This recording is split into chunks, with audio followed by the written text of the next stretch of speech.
Hi guys, we're going to start going over Chapter 9, Hypothesis Testing with One Sample. And this is on the Chapter 9 packet, page 501. All right, so in this one we are focusing on hypothesis testing with one sample. Okay, now as we go through this, you make sure that you're reading the entire thing because I'm only going to hit on the highlights.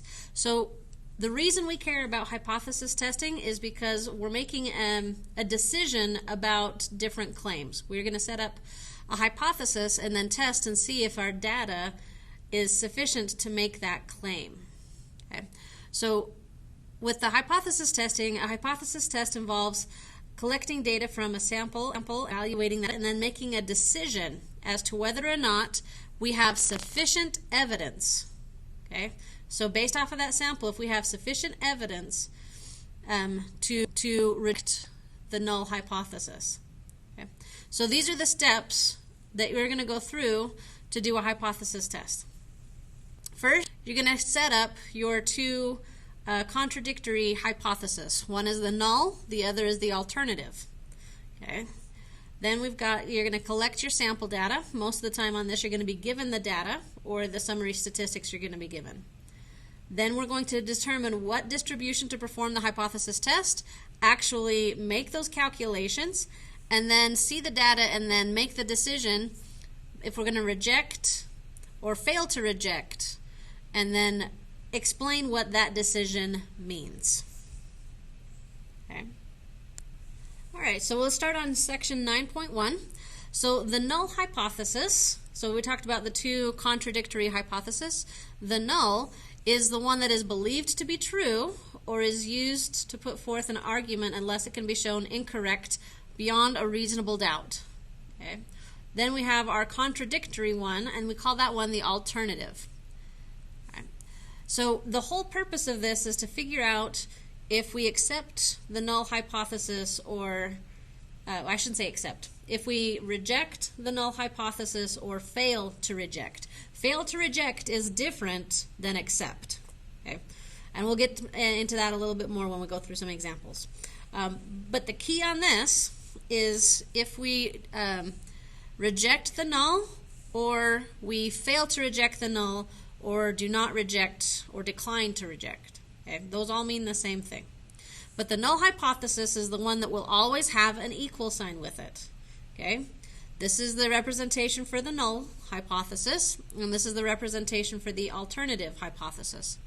These all have an equal sign. These will never have an equal sign. So on page 503, what I just said right there was that the null will always have an equal sign in it.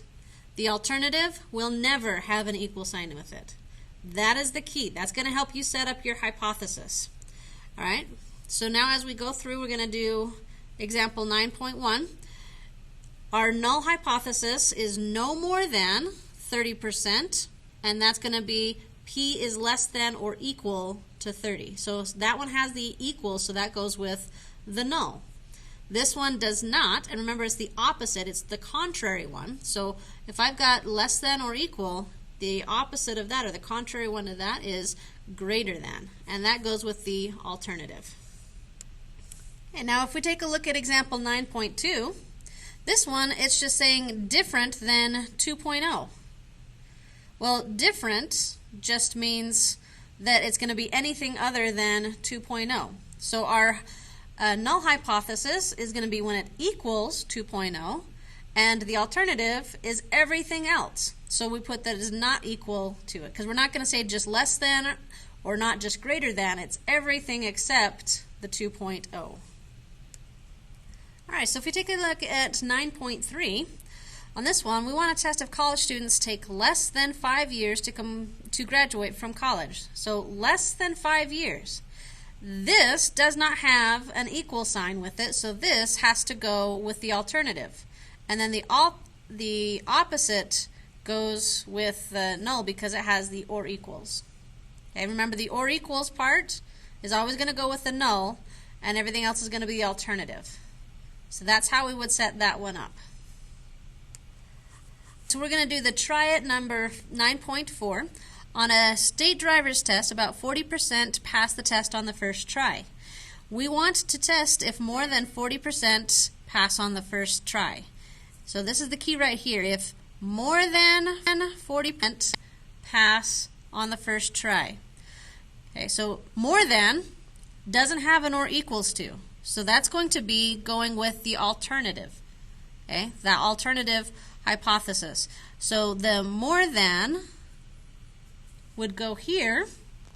So the probability that more than 40%, and that makes the null have to be the less than, and it has the or equals.